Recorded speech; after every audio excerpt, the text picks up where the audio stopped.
Welcome back to BizMafia, where business gets made. I'm your co-host, Brian Taylor, joined by my partner, Pat Linden.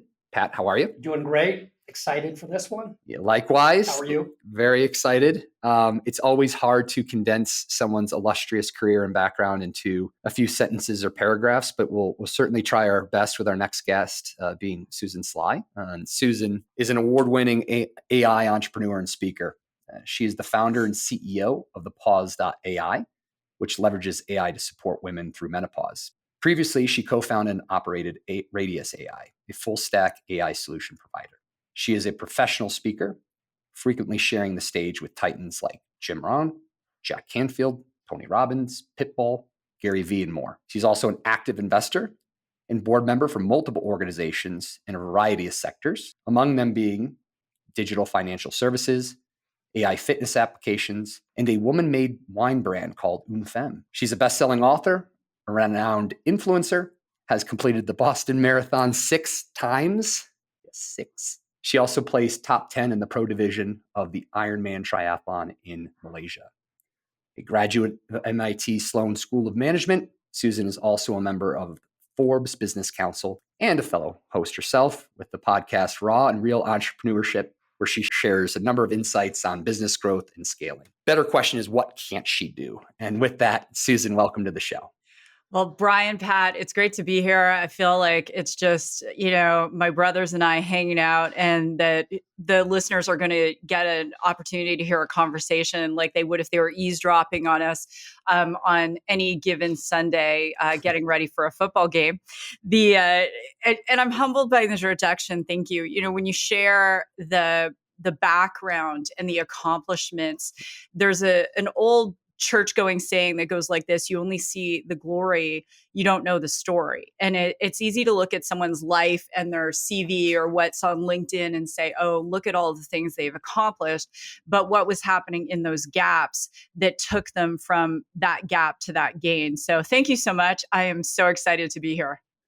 Yeah, Susan, this is going to be incredible. And it really is going to be, we had an offline conversation and really identified over football and sports. And I think that's a good way of putting it. So let's get into, we like to get into the grit on this show. And let's start with overcoming adversity. Let's go back to the year 2000. With you overcame a tremendous amount. You were down and out, and you've had an incredible story since then. We talk a lot about on this show about adversity. Entrepreneurship is all about overcoming adversity. Nobody goes through unscathed. It's how you get back up. Let's go back to 2000. Take us through your journey from then and what you learned and where you're headed now. Absolutely, Pat. And for everyone listening, something that I would love for everyone to consider is that the entrepreneurial highs are super high and the lows are super low. That's why we have the highest divorce rate. That's why the alcoholism rate is high. The suicide rate is high. And I want to speak to the person who's listening, and whatever brought you here, you're going through something really difficult right now. And hopefully if this story just touches one person, then, it was definitely, you're in the right place at the right time.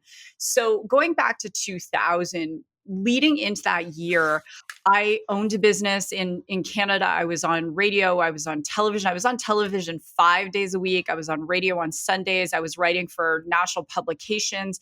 And I was kind of in this mode of, I thought as an entrepreneur, I had to do more in order to be more. And since then, I would say the reverse of that is true. It's really about how we choose to invest our time that has the greatest ROI. But I was in my 20s and I was like, I could do this. I'll sleep when I'm dead. I even remember saying that. Like, what kind of crazy is that?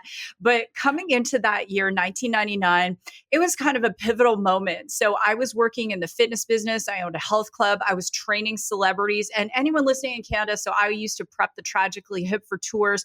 If you are an NHL hockey fan, Kurt Muller was one of my clients. I helped him get 4 more years after he was released by Florida with the Dallas Stars. He scored the game-winning goal. I have to bring in sports.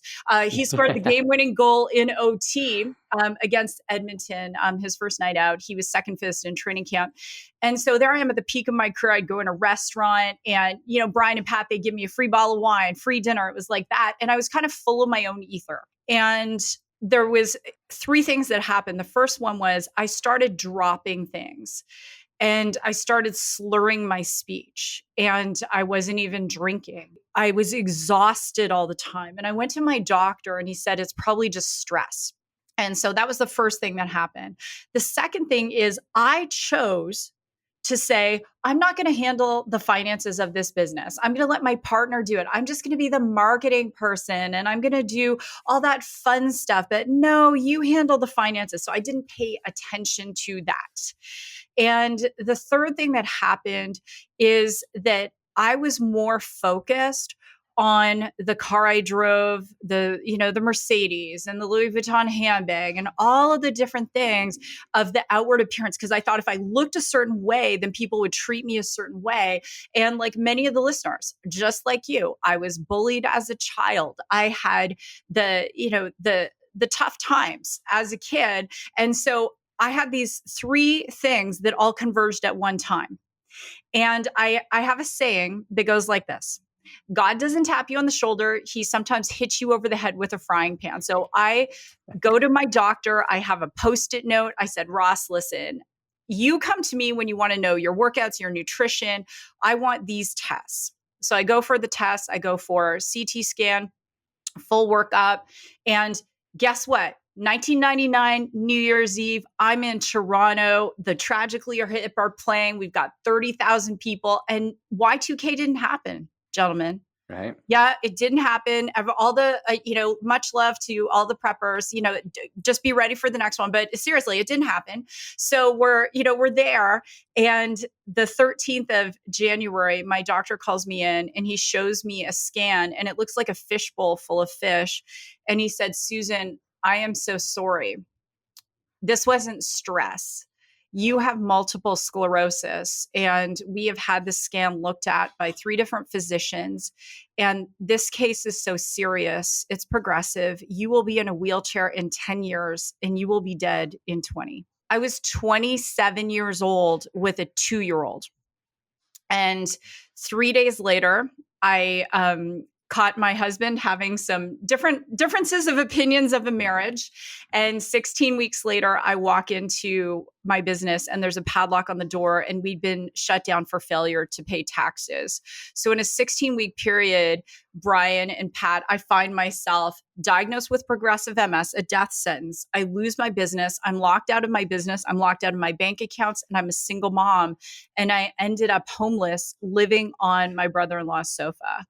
And I got down on my knees and I just want to say, everyone has different beliefs. This is, for me personally, and I just humbled myself and I'm like, God, if you show me the way, I will do the work. And it was a pivotal moment in my life. And the other thing I'm going to say to everyone is that your past can either refine you or define you. And I see a lot of entrepreneurs who are still living in victim. I got burned. I was in a business deal. Like, I will never invest in a company where the founder is saying stupid stuff like that because you were complicit, my friend. Like, all of those things that happen, I'm not a victim. I gave myself MS from stress. Yes, I didn't pay attention to the finances. I made that choice, right? I didn't pay attention to what was happening in my marriage. I could have been better. Who knows what would have happened? But at the end of the day, I own that part of my life.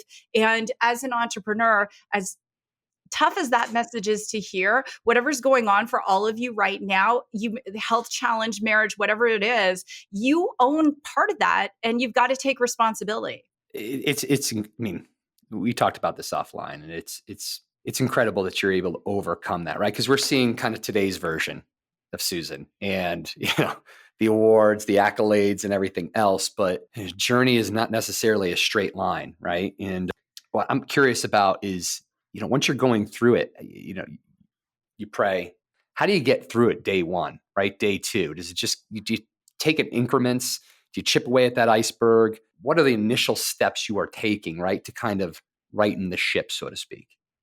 Absolutely. And what I'm about to say, if this resonates for any of you, tag BizMafia and Pat and Brian on social, because this was the mic drop moment for me. So I was a professional triathlete. And prior to all of this going down, this guy says to me, another athlete, Susan, you define yourself by the car you drive, the business you own, you're in the media. And he said, if you lost everything tomorrow and his words, you were literally alone in the woods, naked, you had nothing, no possessions, who would you be? And it was a cold day, but the roads were clear and there was snow on the ground. And I go out on my bike and I go for about a 35-mile ride. And I'm like, who would I be? Who would I be? Because that question shook me to the core. And what came to me was this word teacher. So to that question, Brian, when I lost everything, I knew in my heart that I was meant to teach, but no one should be teaching unless they've had a result. We don't need more people on YouTube and TikTok teaching stuff that they've never done. We don't need more people out there doing that. We need you to go out there and build a business, get a result, and then spend the rest of your life teaching. And I was like, what am I going to teach? I just lost everything. So I made a decision in that moment that I was going to become successful. And I got a very clear definition of what that was going to look like. And I wasn't going to teach anything except for fitness classes, which I was qualified to do, and coach people for nutrition, which I was qualified to do. I wasn't going to do any teaching until I earned the right.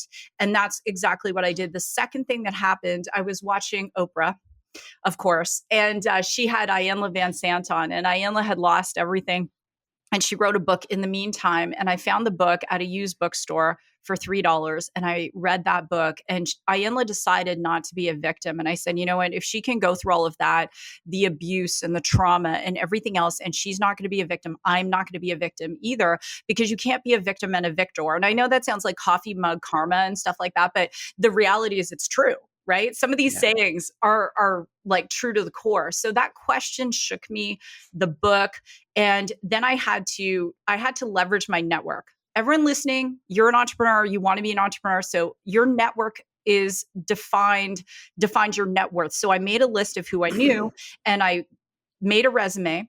And I went in and I applied for a job as a manager in a health club, which was part of, back in those days, Bally Total Fitness. Some of you are old enough to remember when Bally's had the ripped abs anyway, so there were 444 clubs in the chain. And this was one of the Toronto clubs. And I go in there and I interview for the job. I end up getting the job. And she's like, these are seriously your references. And again, I got humble. I called my clients. Fortunately, one of them was a rock star, NHL, Stanley Cup winner. And it ended up that the girl whose job that I was coming into, she was going in another job. She said to me, Susan, I know you're really struggling. And I was so embarrassed. I'm going to give you my fully furnished apartment for 2 paycheck cycles until you get on your feet. Wow. And it was really, I think, the getting humble, just being open, taking responsibility and saying, okay, going back to that prayer, God, if you'll show me the way, I'll do the work. And that's when the series of events began to happen that literally brought me to this place in my life now. So I've got to bring this up. Well, this will never come up with another guest probably, but you saw when we had an offline phone call, a picture of Muhammad Ali in my office, right? And we actually identified, and I think you had a connection to Ali or his family. But for me, it's interesting. So going back to entrepreneurship and adversity, and if you haven't been stabbed in the back in business, if you haven't failed, if you haven't lost out on an investment, you haven't been in business, period. And I've learned that the hard way over the last 15 years. You have, my kind of one of my, I have my faith, but I also have, when I think of the ultimate champion in life, it used to be you'd think of champions and figures like Muhammad Ali, and they're just these people with this incredible ability. And when I think about it, Muhammad Ali, for perspective and being a champion, this is somebody who came over everything personally, who got sentenced to prison, lost the prime of his career. And we think about that, what if this guy had the prime of his career? Well, no, he was a champion, and a champion overcomes. I mean, to me, was he the best boxer ever? Who knows? He was an amazing champion, ambassador. I find a lot of traits in you in our discussions, and walk us through that a little bit, because don't you think in being a champion at life and business, it doesn't mean you made the most money. It means you overcame, you thought through problems, you picked yourself back up.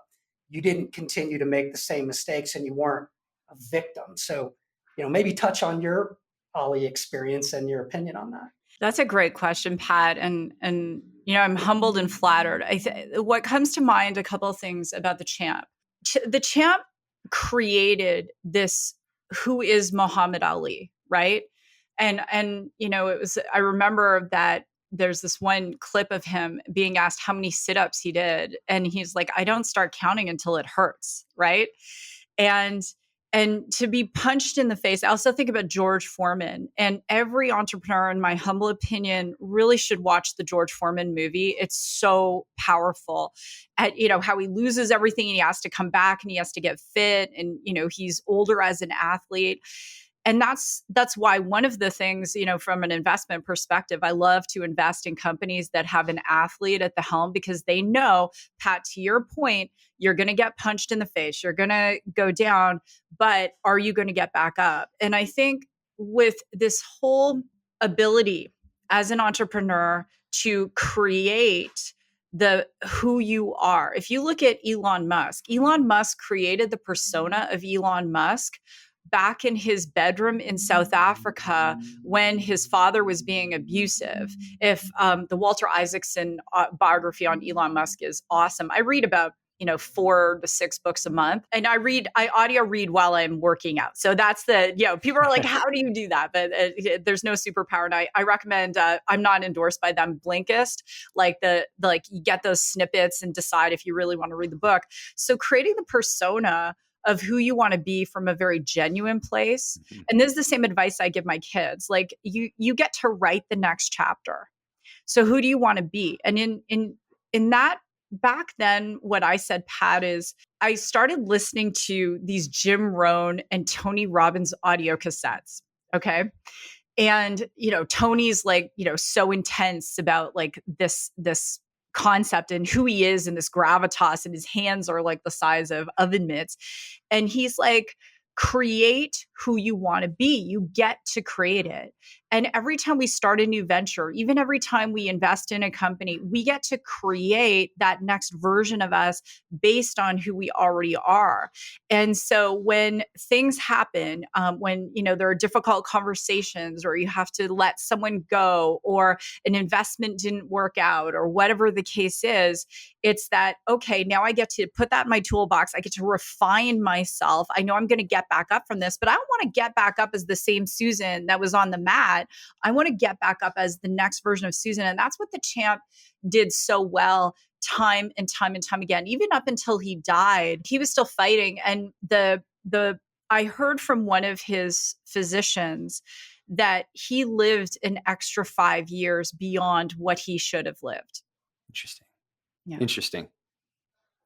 We talked about, you're an athlete. I mean, it is a characteristic. It's something that you look for in business leaders, in your own hiring. I think, as you're putting it together, I'm writing down notes like, there's the visualization, there's the failure, there's the grit, there's getting back up. Those are the things you really want to look for. And you've embodied all that, right? And, I'll certainly share kind of your website at the end here, because I think what we're talking about today is really just scratching the surface.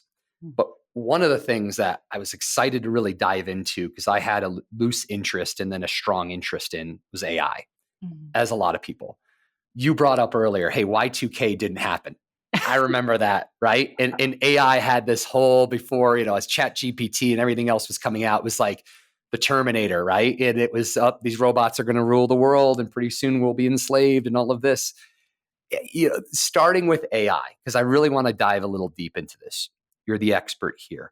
What initially are people getting wrong about AI? And then again, we can pivot in a number of different directions, but I'm curious, what are they getting wrong? Oh, wow.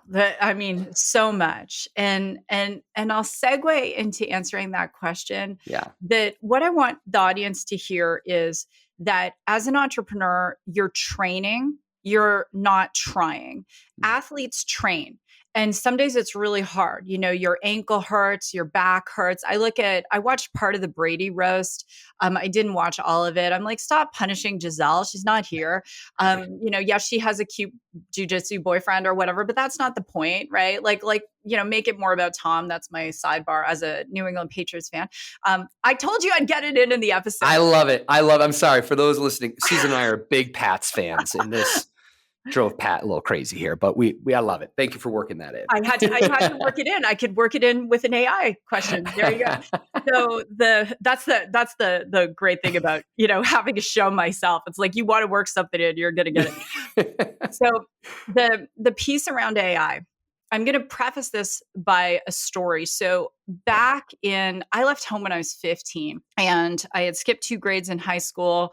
And my mom was an addict, and I had been raised by a single dad, and I went to go live with my mom for a bit. And I'm like, oh, okay, this isn't what I'm supposed to be doing. So I went to university when I was 16 years old, and I'm there like wide-eyed, like, oh my gosh, what am I going to study? I thought I wanted to be a surgeon, and I ended up becoming a research assistant and in the criminology department. And so my first job was to research serial sex offenders. Okay. Now, this is in the olden days, kids, when we had microfiche and libraries. I know. So, but the professor would send me to go through the microfiche, libraries, textbooks, all the clippings, and we were working with other universities researching serial killers.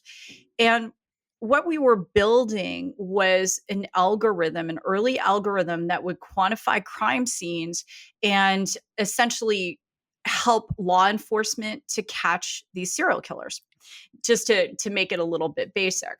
So that spurred in me, Pat and Brian, this concept that could we quantify other things in the real world to make computers recognize them to help humans.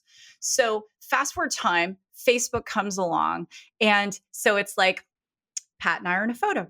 Is that Pat in the photo? Yes. Okay, there's another photo. Now Pat's got a hat. Is that Pat in the photo? Yes. So all of us, if you had Facebook in 2008, 2009, we were complicit in training the largest facial recognition database in the world. And Zuckerberg just announced an AI council. It is all middle-aged white men. Zuck, if you're listening to this, call me, because your wife is Asian. Like, what the heck are you doing? You're so freaking blind. 51% of the world's population, 50% of your users are women and girls. Anyway, so that being said, we were all complicit in early facial recognition. We all trained that model for free. Then fast forward time, and suddenly we're talking about what is called generative AI. So that is where we're putting an input into the AI and it's spitting out text or it's spitting out an image. So this AI is not new. The reason I share those two stories is because it has been around for decades.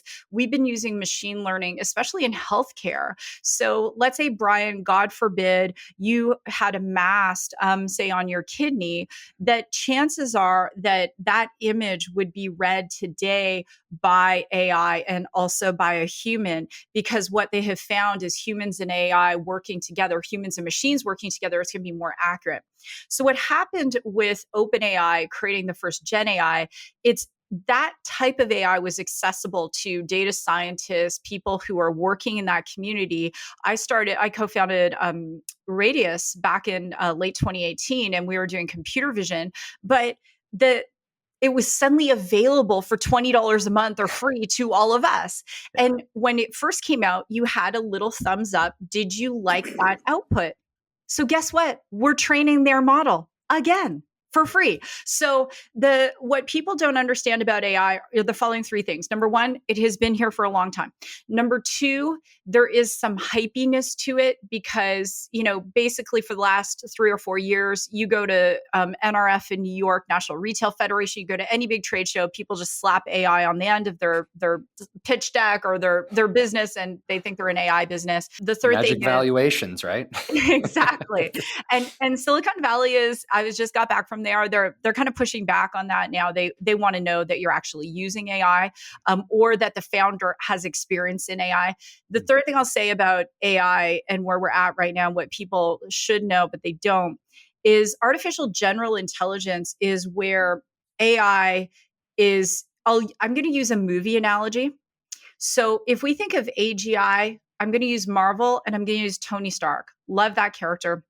So Jarvis is like an artificial general intelligence. When he becomes vision, he becomes artificial super intelligence. If you want to understand the Terminator, so Arnold Schwarzenegger's character was the AGI, but Skynet, which could create its own AIs, that was artificial super Great intelligence. movie references, by the way. This is fantastic. Thank you. I'm a mother of 4. Seen them all many times. So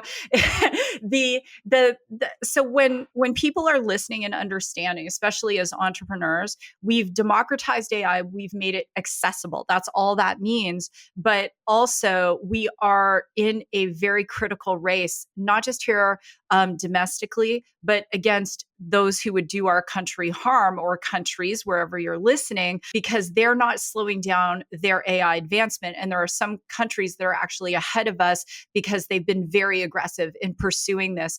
If you look at China and the social credit score, for the listeners not familiar with that, that is a huge facial recognition database which follows the Chinese citizens around on camera. And if you're going to church or there's certain things you're doing, it diminishes your score and they can actually cut off your bank account. So this is who we are competing with.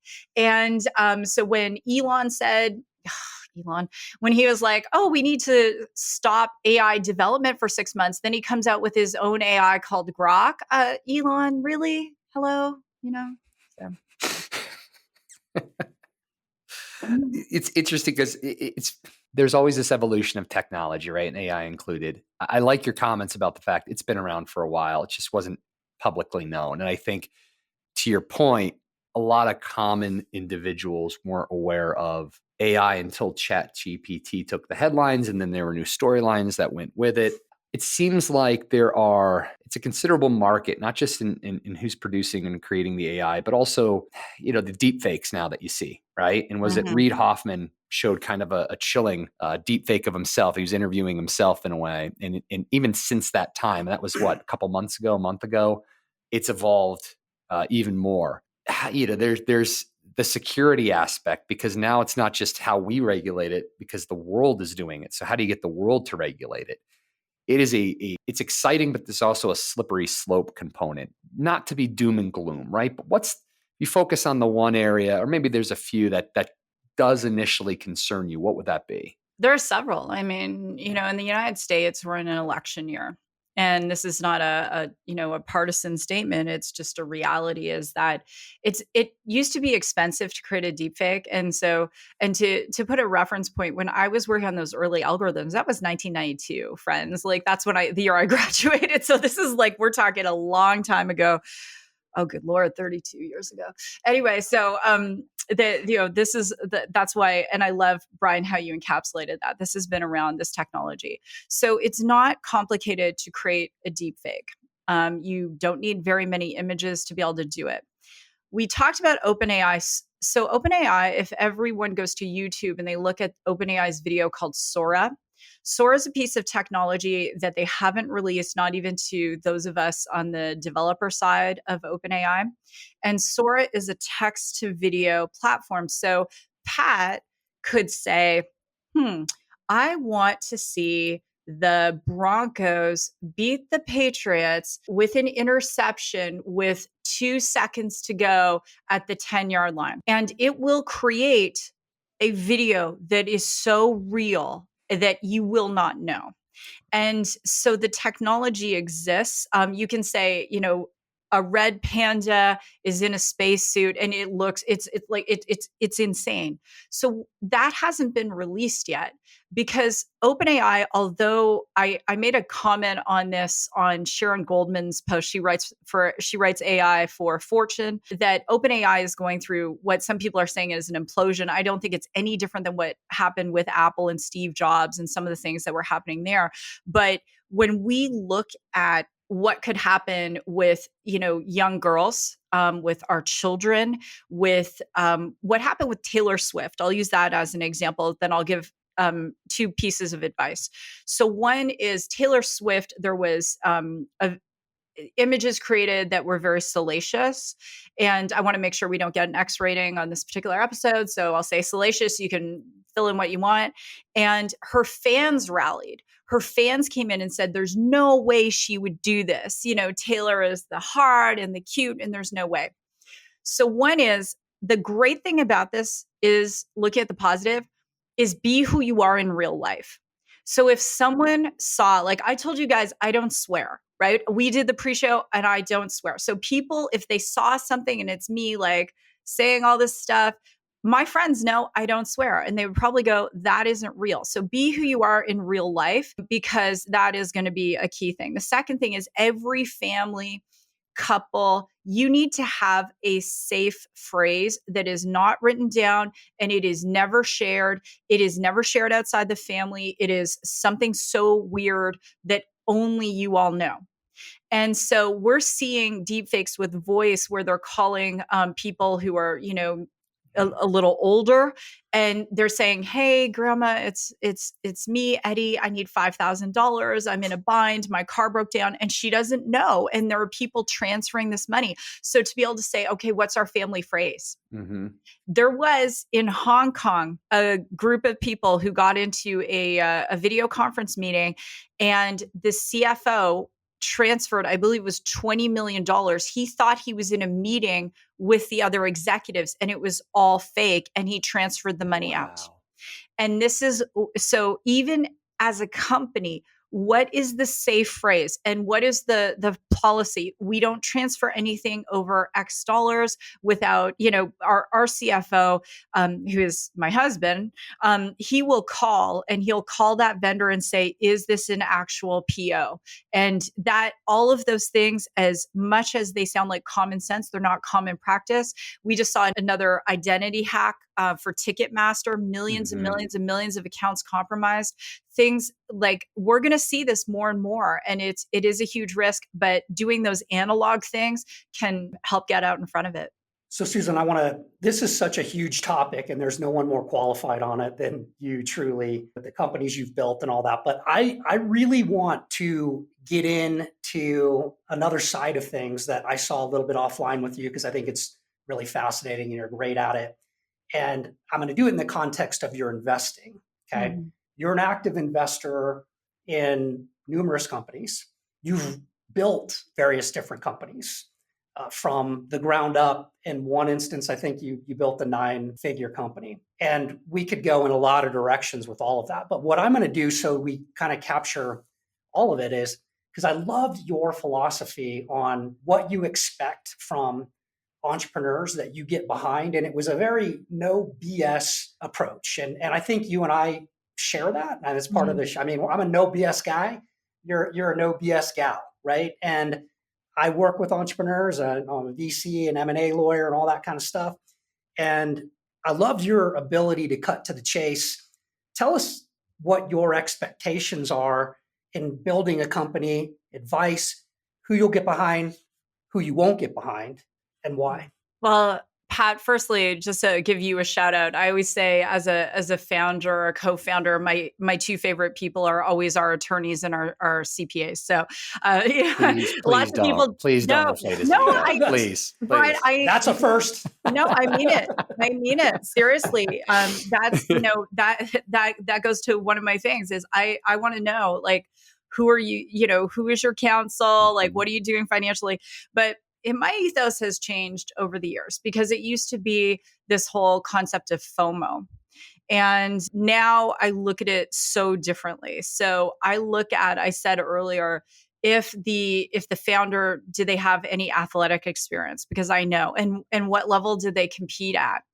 And so one of my investments is AIM7, and they did a big pivot, and their founder is Dr. Eric Horam. And so they were generally just sort of like an athletic performance app. And then Eric decided to pivot to pickleball. He saw tons of tailwinds, and he just could see that. I just spoke to Eric, and he could see like this makes sense because people are now taking this very seriously. I think Tom Brady invested in pickleball. I don't know. I've never It's a even big played deal. pickleball. You know, now I know y'all are going to be hitting my DMs up like, hey, why haven't you played pickleball? No, there's no shame. I just haven't tried it. Anyway, so he had to pivot. It was a really hard pivot, but Eric's worked with Nike. He's got his PhD. He's like super smart guy, but to know that he could be flexible and nimble enough to be able to do that and execute. Another one is Lori Harder. So I invested when she was going to do a wine beverage, and she ended up pivoting to doing a gut health beverage because the pandemic hit. And for millennial women, not Gen X women, not in my cohort, this didn't happen, but a lot of millennial women decide to stop drinking. Some of us in Gen X said, no, we're going to drink more. No, I'm just kidding. But anyway, so she had a lot of her friends who said, we've actually given up drinking, and she pivoted. And Lori used to be a competitive athlete, and I love that. So the athleticism, it goes back to our earlier point. It's like, how are they going to get back up when they get down? The other thing is my expectation has changed. We know that 90% of startups fail. And so what I don't want to see is a startup that just, they're spending, all this money on R&D. They don't have product market fit. They haven't gone out and actually spoken to humans who are going to use their technology, because you can put a lot of folks in a lab and give them millions of dollars to spend, and they're going to spend all this money and have something that no one can sell, right? So I have a smaller timeline, Pat, in terms of how soon I want my investment out. And I recognize all sorts of things can happen, economic events and so on, as long as that founder can be nimble and resourceful. I do want to give a couple of statistics. So right now in the United States, less than 2% of pitches by female founders get funded to traditional VCs. And for brown and Black women, it's 0.1% of the 2%. It's very, very low. Yet female-led startups are 68% more profitable their first 2 years. So the other thing I look at is when I'm talking to a VC, I don't mind turning the tables, because as long as you're not coming from a place of desperation as a founder, and I say, well, what percentage of your investment portfolio are female-led founders, and what is your ethos for that? And if they look at me like, why would I have a question, Brian and Pat. If you knew that investing in a company that founder was going to be 68% more profitable, it's a no-brainer. Absolutely.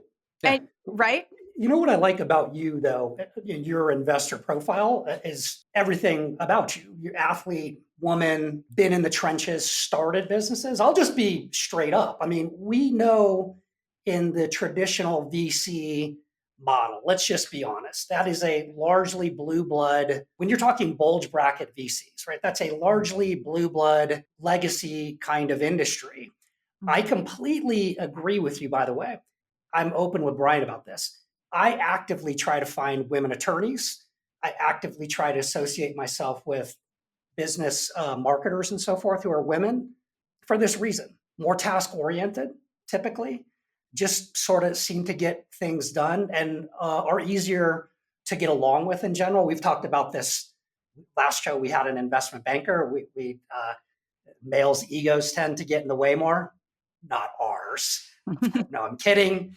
Even us sometimes. So I really like that about your approach. And that statistic is well known. And it's true. Everything you're citing, women-led companies tend to be more profitable. And there's like a dearth of VC investment as a percentage. You're willing to go out on a limb to challenge that traditional status quo, which is awesome. Well, thank you. And it's about being scrappy and resilient. And, I was saying, like, when I think we had so much fun prepping for this show that we went longer. I think we did talk about football for quite a period of time, but I want the listeners to know all the work that, Brian and Pat do behind the show behind the show. And one of the things that I was talking about is terms of looking at as an angel investor, I expect those founders to do what I would do. And so how far can you stretch a dollar? So in my, I always look at like when founders come to me, I'll say, okay, let's go under NDA. I'm an advisor to a couple startups right now. One is AlgoFace. They're in the computer vision space. And I'll say, let's sign an NDA.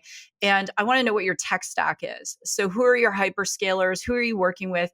And then all of those companies, they all have MDF, marketing development funds. They're always looking to spend those funds, and the resource allocation, knowing when the fiscal is so key. So if you know when the fiscal is, and if they haven't deployed all their MDF, they're going to get behind the startups that they're working with. They're going to do all sorts of things. They're going to throw cocktail parties for you. They're going to host events for you, client events, and all. It's amazing.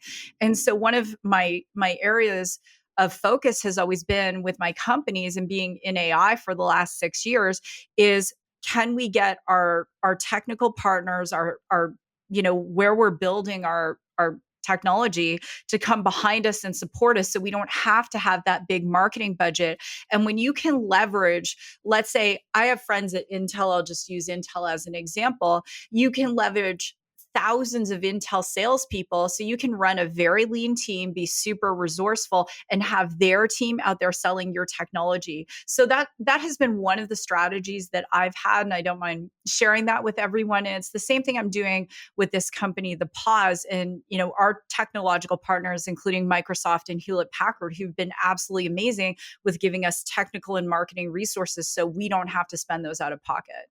I want to get to the pause in a moment, but on this, because you're a great example of this, I tend to find founders, and particularly in the tech space, they go down a rabbit hole often on the development of the product, and they don't go out and do kind of the grassroots things, getting in front and making sure you have an audience you can sell to who will pay you money for the product. Mm-hmm. There's a million supposedly great tech products that we've never heard of because they never got funded and they never sold to anybody. You're a great salesperson, and you also understand the technology. We have another guest that we had on the show. His name's Ernie Graham. He was in the AI space early too, in real estate fintech. He had the technical acumen, but he could sell and did all the grassroots work to validate that. You're a great example of that. Take us through that phenomena and how you sort through that when you're scaling a company, building a company, or making an investment. Oh, that's a great question.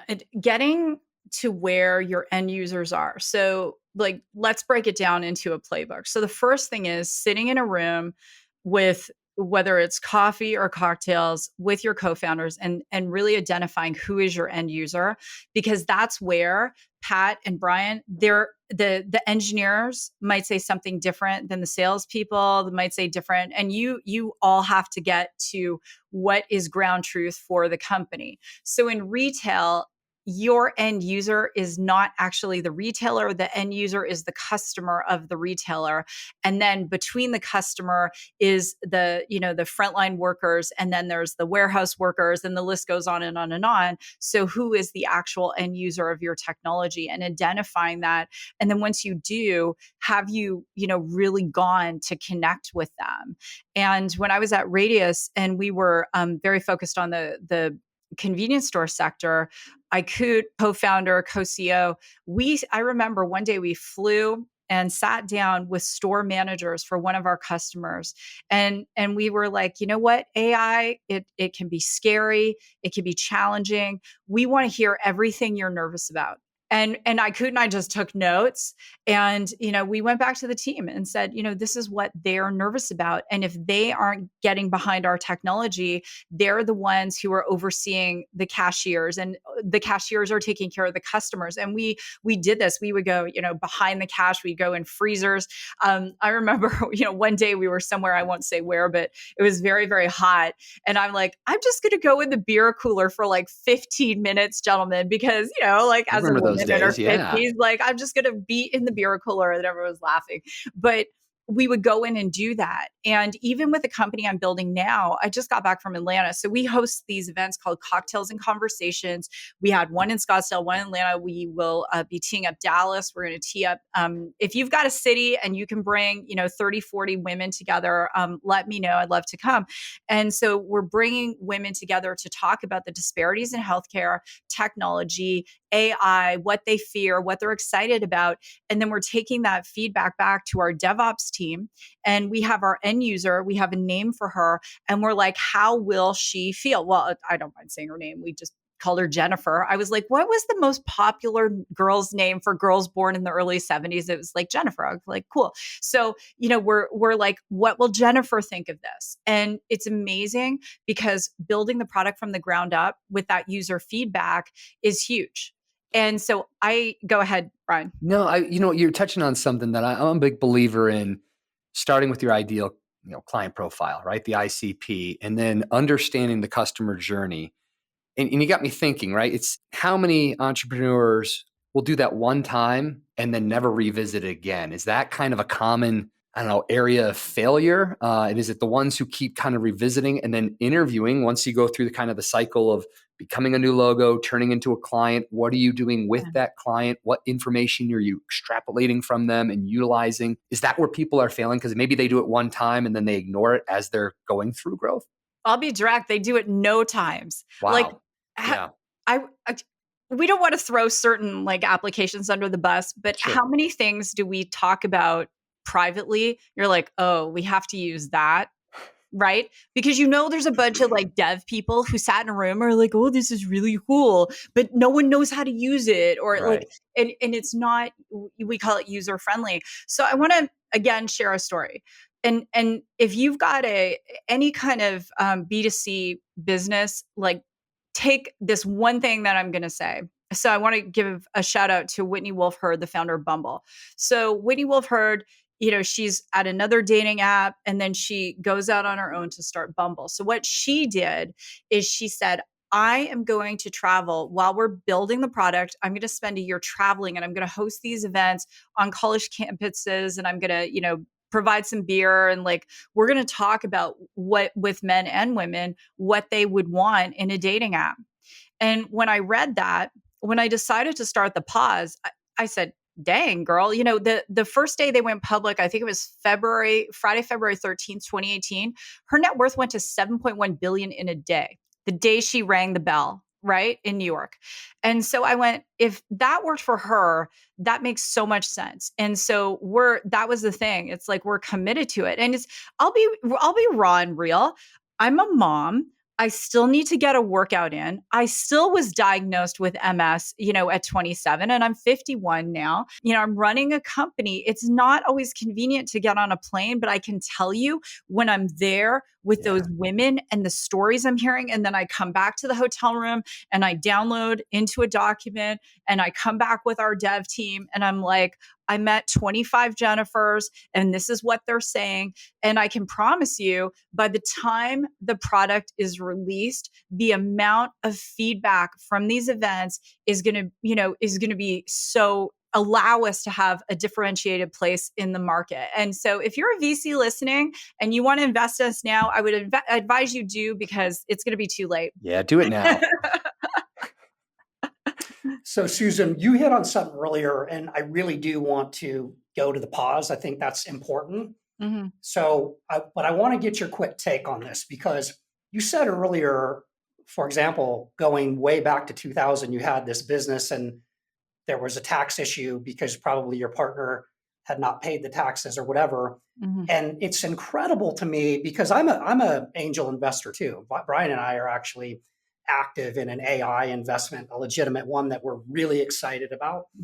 I've had other clients that have been interested in me investing or taking board positions. And one said something, and this was a total no-no. I was trying to get into the numbers and understand their projections and so forth. And he goes, I don't do that. Our financial guy does that. This is the founder. And I'm like, I'm out. Because if you, as the founder, you can be a genius about this idea or whatever the case is, but business is made on the ground.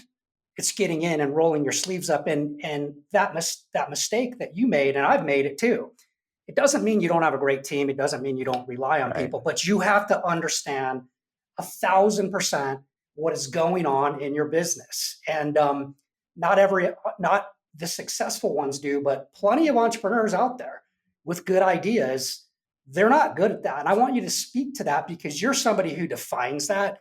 You're all over it. You're all over the finance. You're all over the sales. You know what's going on underneath the surface. Yeah, and to add to that, though, so to Pat's point, you still delegate, but you don't dismiss, right? You're still handing it off, but you're not completely ignoring it.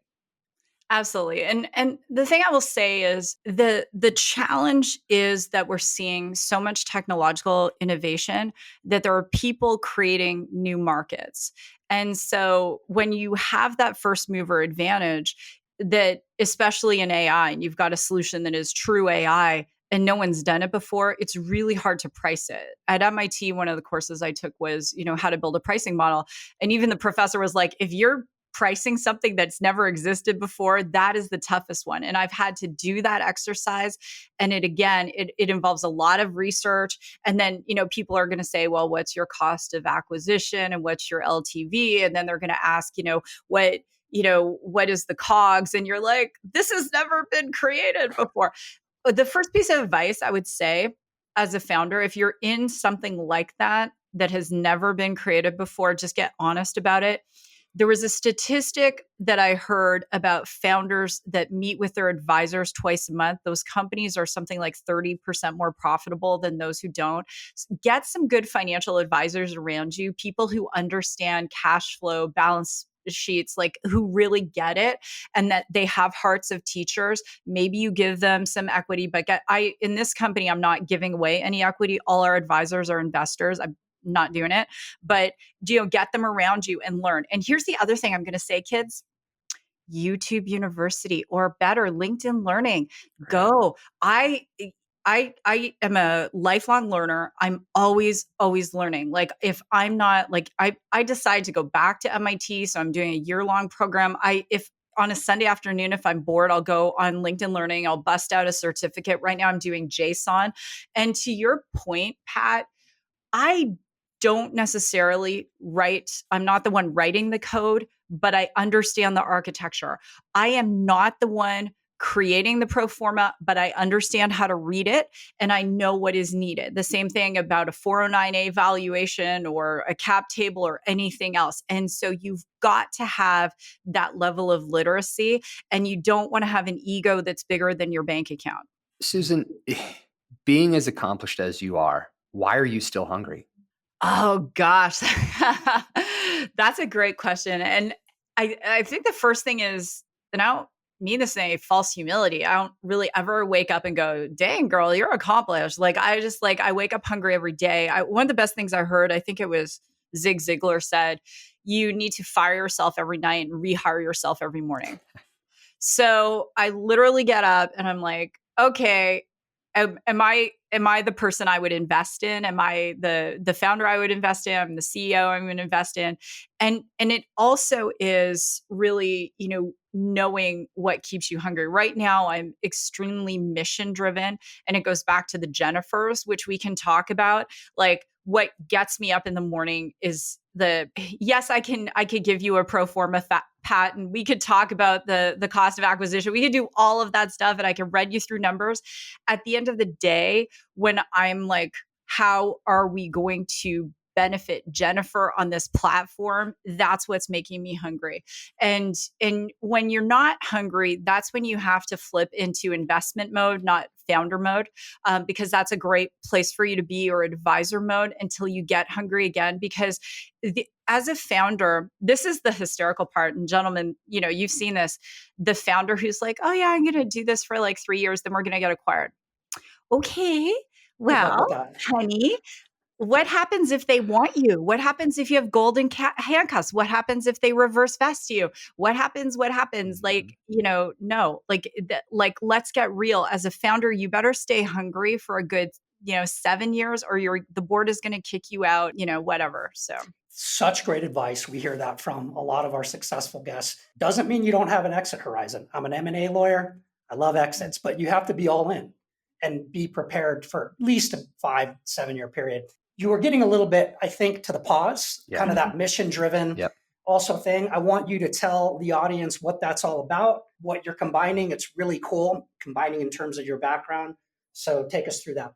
Sure, absolutely. So there are 50 million women in menopause right now in the United States. And symptoms vary from mood disorders, exhaustion, not sleeping, brain fog, weight gain, hot flashes. In the United States, the average age for a woman to reach a leadership position is 45, director and above. That is the average age for her menopause symptoms to start. A study just was released last week. 17% of all of those women want to quit their jobs because they do not feel supported in menopause. So let's pause for a moment and step back. How much money did you invest in that employee? And Pat, you said it. You love working with women. They're more flexible. They're more forgiving. They're more task oriented.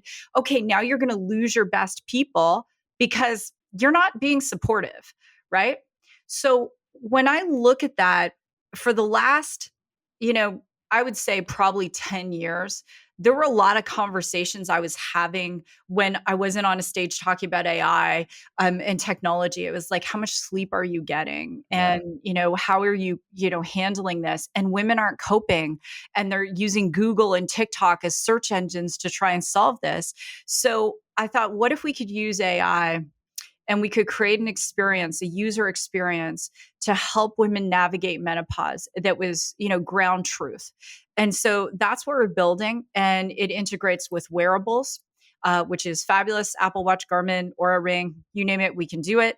And then it's gamified, and it also has the AI component, the generative AI component. And we have a medical advisory board that includes Dr. Lisa Larkin, an MD. She is the president of the North American Menopause Society, founder of Ms. Medicine. Dr. Paul Arciero, he was just published in Nature. So we have all of these people. And on top of it, Sally Frank is the global head of healthcare startups for Microsoft, and she is helping us out with our data strategy. So that's what we're building. So the platform is going to be released initially in iOS. That will take us, and since this is a business show, I'll lay it out just for Pat, since I love attorneys and accountants. So You're first. our to cover our burn, our first V1 is, I know exactly how many users it will take to cover our burn. And that will be the B2C platform, even with Apple taking their 30%. And then we will go from B2C, and then we'll be announcing our B2B plans in October at an event that we're doing in Arizona, and the governor is coming, and so on and so forth. So that's what we're building. That's exciting. Incredible. That's exciting. We dove into a lot of different things. And before we wrap, because you've been more than generous with your time, I always like to ask, what's the one question we haven't asked that we should have? I would love to talk about, just for a minute, the challenge. We touched on it when we were meeting before about this concept of work-life balance and handling stress and being a parent. Because just to give a glimpse into my family, so my children range in age from 14 to 27. My son is, we say neurodivergent now. So for people who don't know what that means, he's on the autism spectrum. And I am a very active hands-on mom. At 7 a.m., I do not do meetings because I am driving my youngest daughter to school. And that is our time. That is when, she's telling me about her life. I'm telling her. I coached Brian, you're in this mode right now. I coached my son, AJ. I coached his cross country team. All the boys had learning differences. Oh my God. And so there's this part of me that is a mom first and foremost. I am married to the love of my life, Chris. He is an accountant, CPA, and our dads were best friends in high school in this town we grew up in Canada. And I knew him in high school. We re-met in 2000 when I was bankrupt, sick, and started this whole journey together. And then we moved in on our second date. I don't recommend that, kids. But anyway, it is tough because I wear the CEO and founder hat, and right now I'm out there raising money. Raising money for a founder is a full-time job. I believe you raise money before you need it. I'm bootstrapping the company, so my days are really, really long.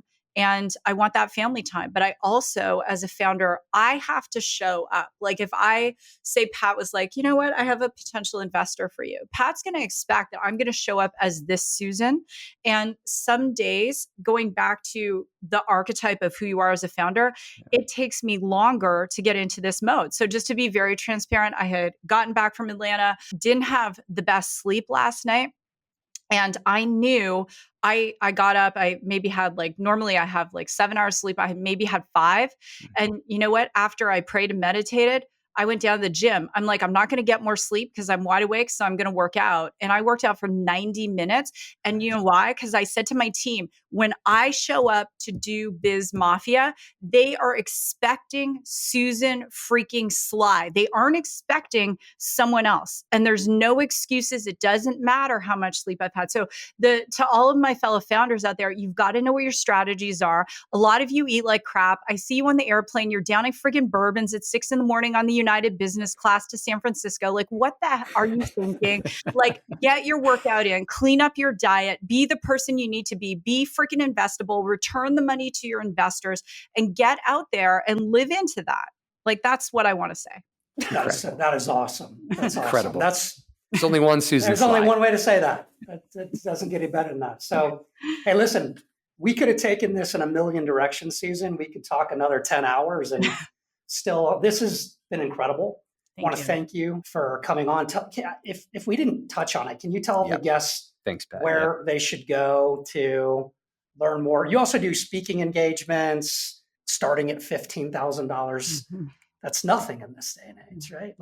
But no, it's still, Brian and I were talking, we were like, that would be incredible. We need to get to that point. So where should the audience go to find out more about you, more about the Pause? Sure. So, and I speak on AI ethics. That is my favorite topic. And so that if anyone's looking for a speaker, I'll speak on AI ethics. And my zone of genius is to talk about AI using Marvel examples or make it tangible for an audience that isn't technological. So they can go to susansly.com and find out more about that. The Pause is www.ThePause.AI. And I am on LinkedIn 6 days a week. And so that is my preferred social media. I'm on all the social media, but I have a team that does the rest of it. But I'm really OCD about my own LinkedIn. So yeah. Makes sense. And so as we wrap, and again, thank you. It's been incredible. BizMafia is what? Where business gets made.